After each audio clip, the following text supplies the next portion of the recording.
Lana Jones with BlueBunnyHollow.com. Today, we will be creating a roped frame calendar sign. The designs are from the calendar embroidery design set on BlueBunnyHollow.com. And the months can be purchased as a single or a set. The set will be available sometime in January 2023.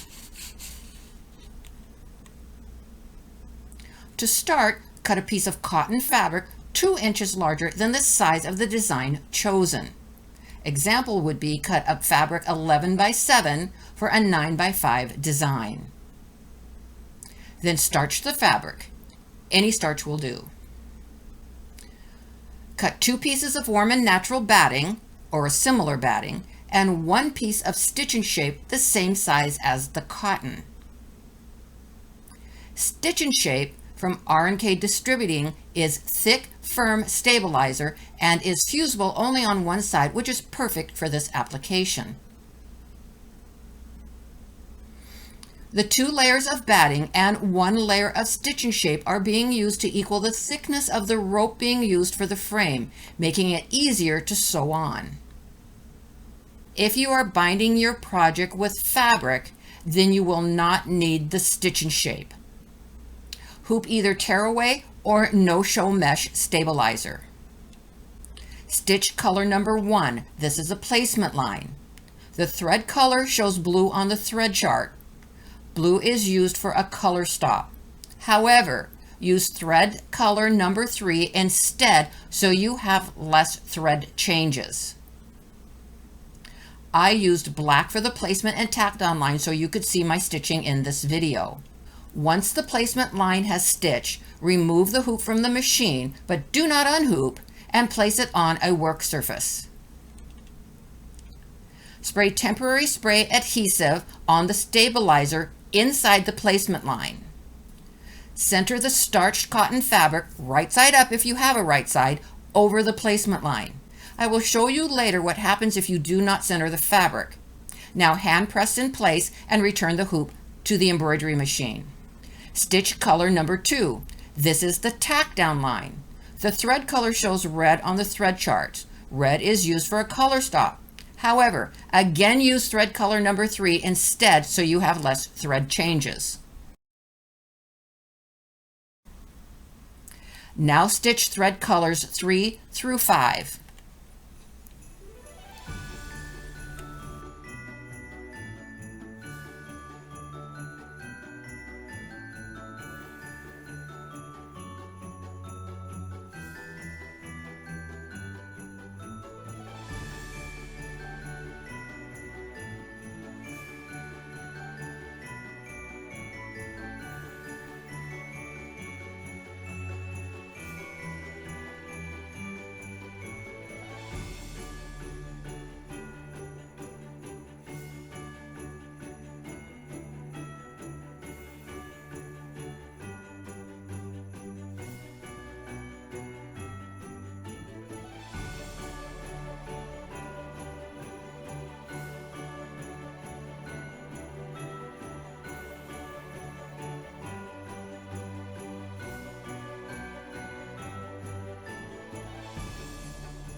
After color number 5 has completed, remove the hoop from your machine, but do not unhoop, and place it right side down on the work surface. If you have a wool pressing mat, put it inside the hoop before you flip it over. The wool mat is perfect for a base to work on so you don't push on your fabric. If you do not have a wool mat to fit your hoop, buy a larger mat and cut it into several sizes to fit your hoops. It cuts easily with a good pair of scissors. In my example here, I did not put fabric in the hoop so you could see how nicely the wool mat provides a base to work on. Spray the back of the embroidery with temporary spray adhesive and center a piece of batting. Now spray this batting and center a second piece of batting. Even though we have used temporary spray adhesive, I still like to tape the sides in place, especially the side that first slides into the machine. On a multi-needle machine, the edge of the batting can catch on the tubular bobbin area and fold the batting back on itself, and you may not see that. With it taped, that does not happen. Return the hoop to the machine and stitch the tack down line to hold the batting in place. Now stitch the quilting with a color of thread that matches or coordinates with your fabric choice.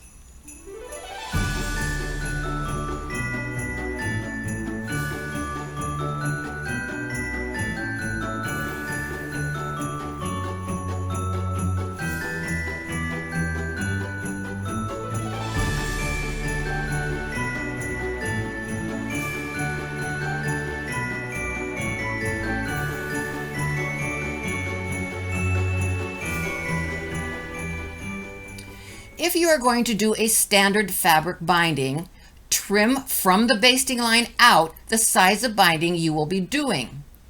I always do a 1/2 inch binding, so I will trim a 1/2 inch outside of the stitching line.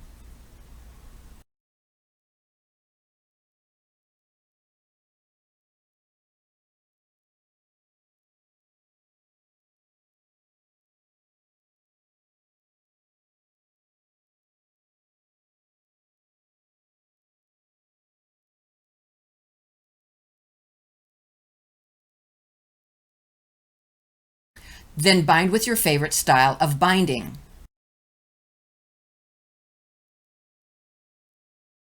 You can find my 1/2 inch binding method, which includes using a blind hem to tack the back down, at bluebunnyhollow.com/videos, or on my Facebook group Embroidered Embellishment, or on my YouTube channel.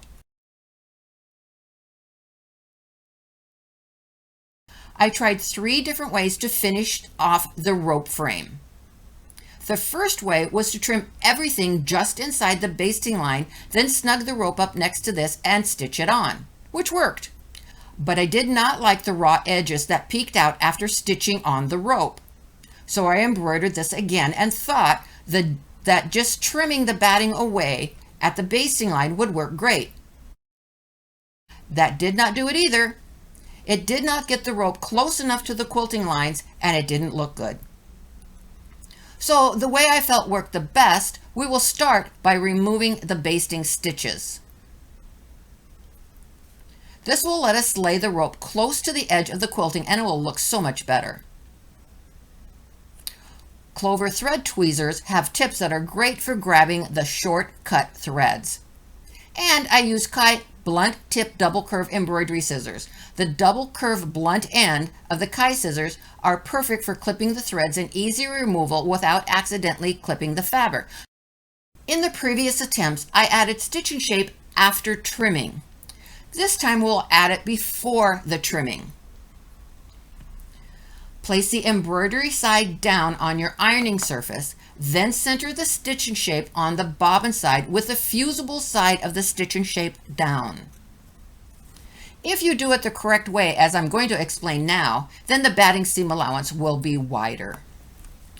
I don't put water in my iron, but you need steam to fuse the stitch and shape to the back of the project.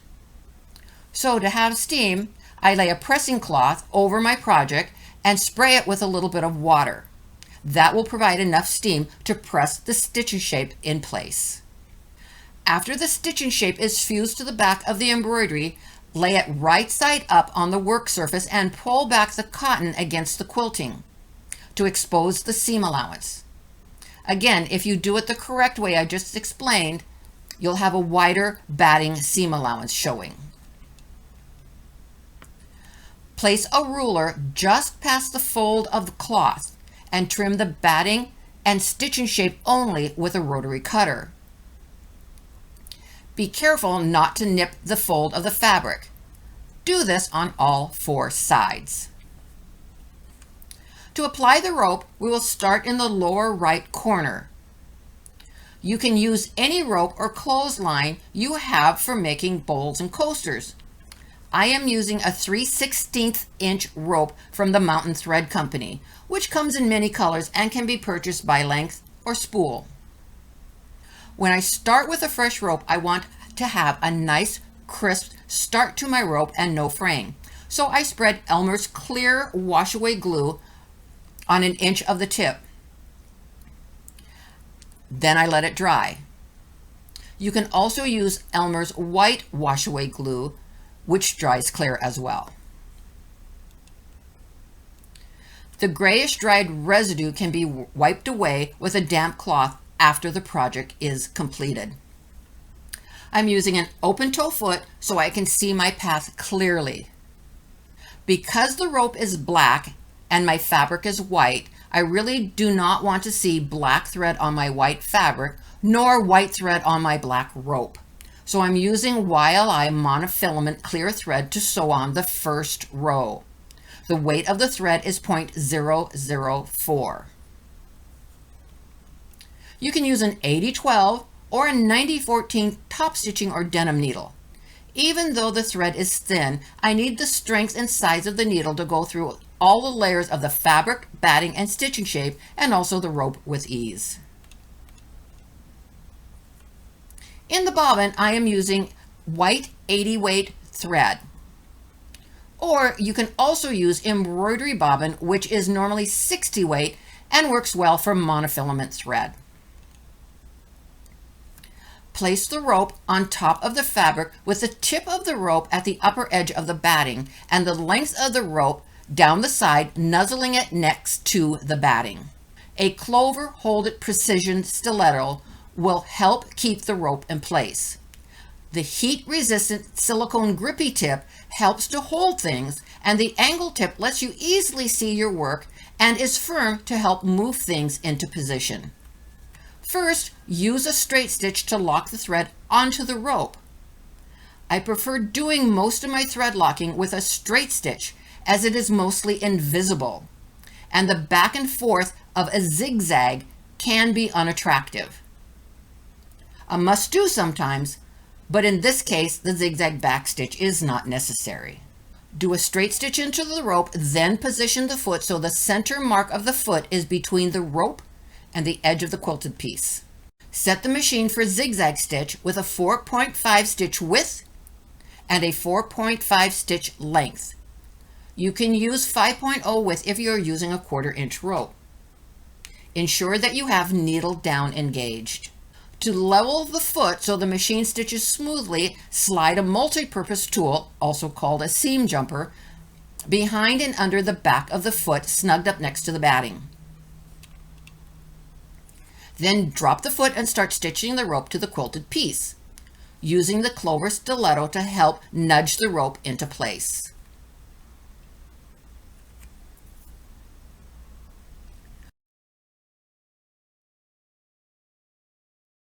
When you get to the corner, stop with the needle down in the rope. Turn the corner using the clover stiletto again to snug the rope next to the center piece edge and continue stitching. Repeat this for all corners.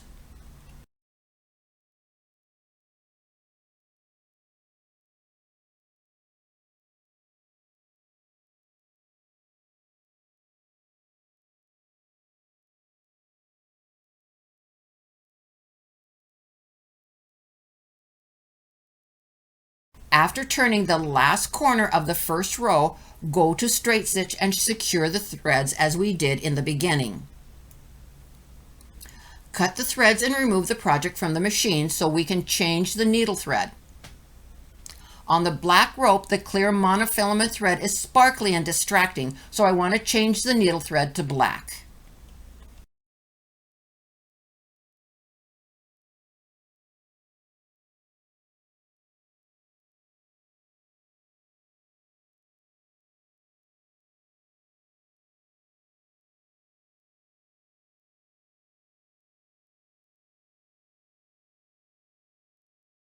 While we have this off the machine so we can change the needle thread, let's measure the width of the quilted area. Measure from edge to edge of the quilted area only, then mark the center on the black rope at the top. Now change the needle thread to black. I am using Quilter Select 80 weight thread and using the same bobbin as I did for the monofilament thread. Use any thread weight you have. 80, 60, 40 are all great weights for rope projects. If you are changing to a sewing thread, make sure you use a similar weight bobbin. Secure the thread with a straight stitch and back stitch. Then stitch the same zigzag width and length as you did for the monofilament thread. As you do the next few rows, make sure you keep the rope snugged up next to the previous row. Put on as many rows as you like.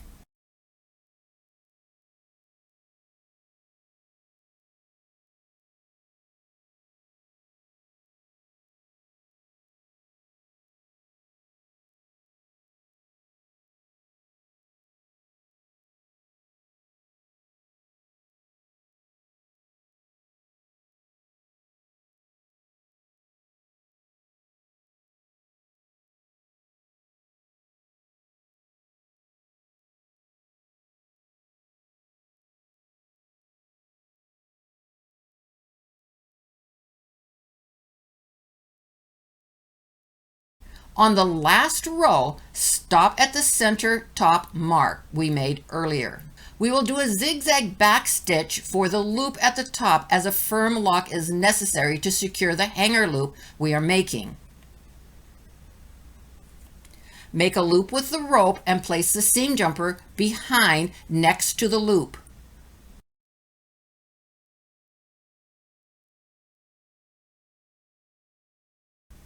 Slowly stitch forward, then backstitch on the other side of the loop to secure the loop.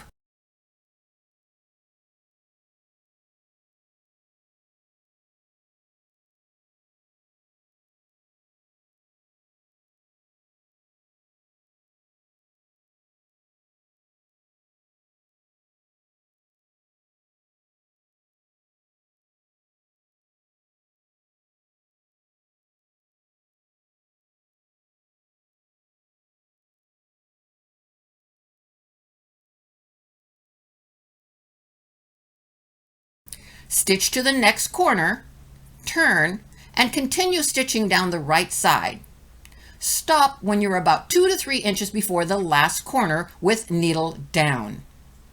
You do not need to remove the project from the machine.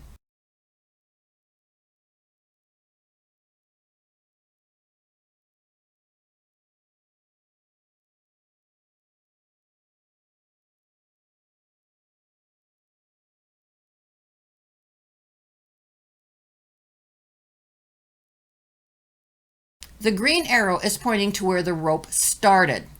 The red arrow is pointing to approximately where we want the rope to end. Place a pin where you want the rope to end. Spread Elmer's glue an inch on either side of the pin.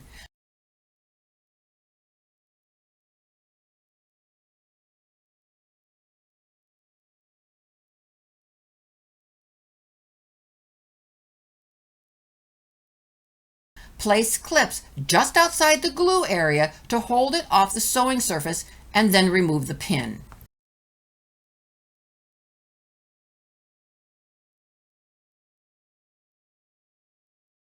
When the glue is dry, cut the rope in the center between the two clips. The reason we are putting glue on either side of the pin is we will have the glued end on the remaining rope ready for our next project. Cut the end of the rope that is attached to the project at an angle and spread a little bit of glue on the angled cut. Pin in place and let dry for a couple of minutes.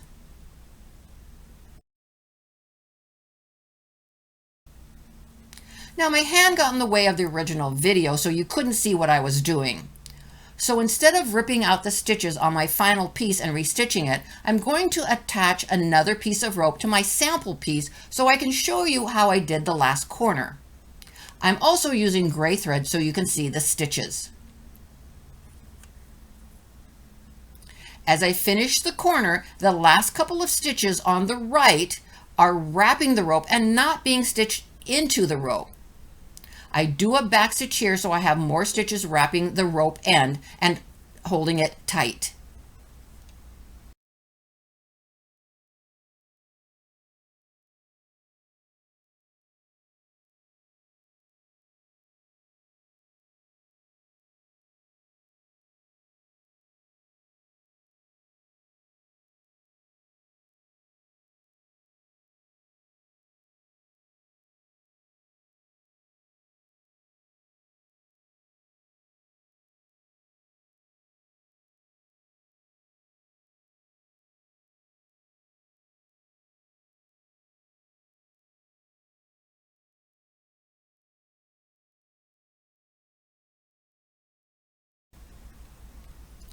Now fold the fabric to the back of the piece and press.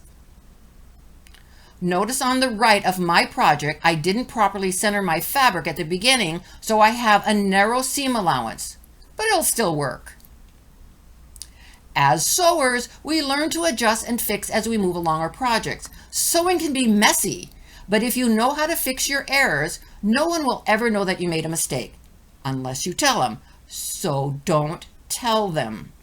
From the front side, stitch between the ropes to tack down the back seam allowance.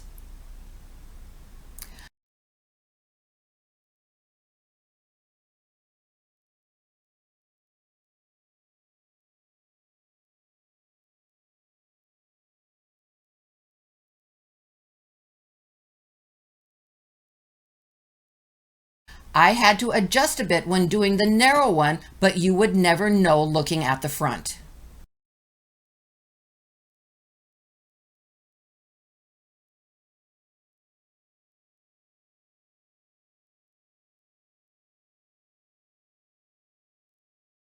I hope you enjoy this project. Have a happy new year.